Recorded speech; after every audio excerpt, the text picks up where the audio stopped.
it looks like a small pontoon boat, but it's really a trap, a trash trap they call the Trout. It was going into Deer Creek at Deer Creek or Rocket Ship Park just off Hanley Road. Overseeing the installation were some folks from North Carolina with Asheville Greenworks.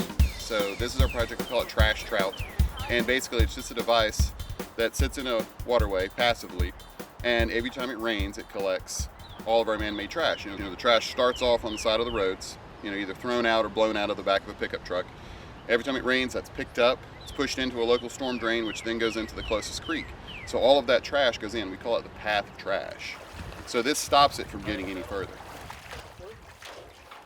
The trap itself is open at one end, and when secured to the stream banks, the floats will funnel the trash into the cage.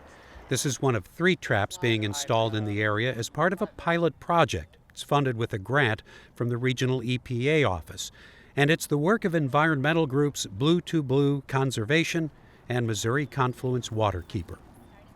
And these trash traps and booms are intended to be just another tool to help people who are already doing the cleanups and things like that, because they're not an all-encompassing solution. They are mainly designed to capture the floating litter, which is usually the lighter weight plastics, the plastic bottles, some foam, things like that, and not things like tires and stuff like that.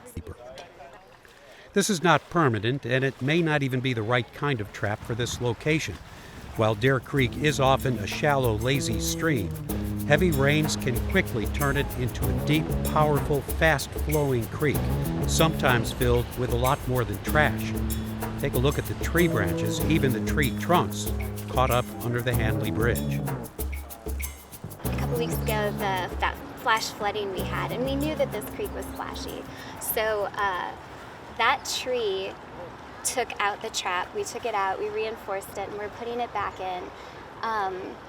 We've made some modifications, and that's why Eric came out here to help us with some of that stuff.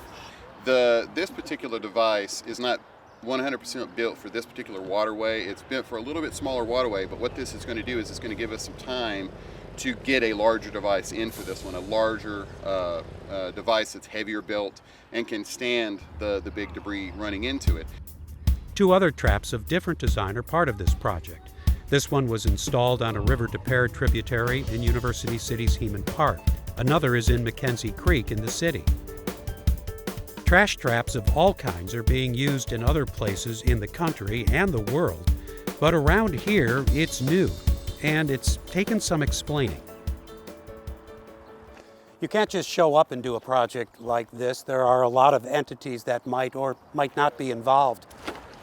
It was there was a lot of back and forth of like, what do you want to do? Send me some pictures. What is this thing again? And then, okay, well, do you need a BPS permit? Do you need a floodplain certification from FEMA? Do you need, and there were all of these questions that we figured out. But nobody's fighting you on this. Oh, no, not at all. Everyone's been tremendously helpful, excited, enthusiastic. Thank you, everybody, for coming out today. A couple of weeks later, they were back at the site drumming up excitement and enthusiasm for trash. If you look behind you, I don't know if you guys can see it, there's a trash trap right there. This is one of 3 trash collection devices that we are in charge of maintaining and cleaning. So now we're going to go clean up garbage, which is kind of the reason why everybody's here.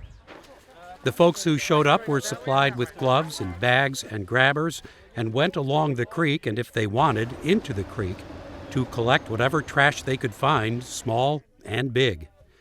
Just wanted to participate and help out, try to clean up the area and get try to do some volunteering. Just trying to get a little bit more involved and be part of the solution instead of the part of the problem.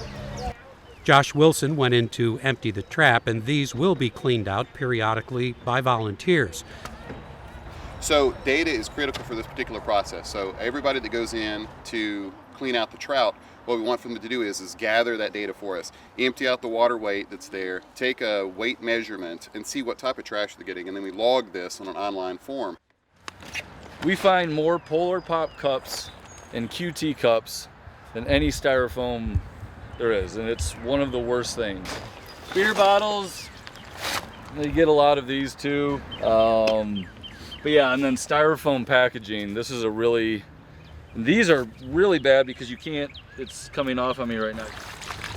You can see it's like this Oh, the type styrofoam of, here. and then it breaks down into all Yeah. these, and it's really hard to pick, like we could never pick all of that out.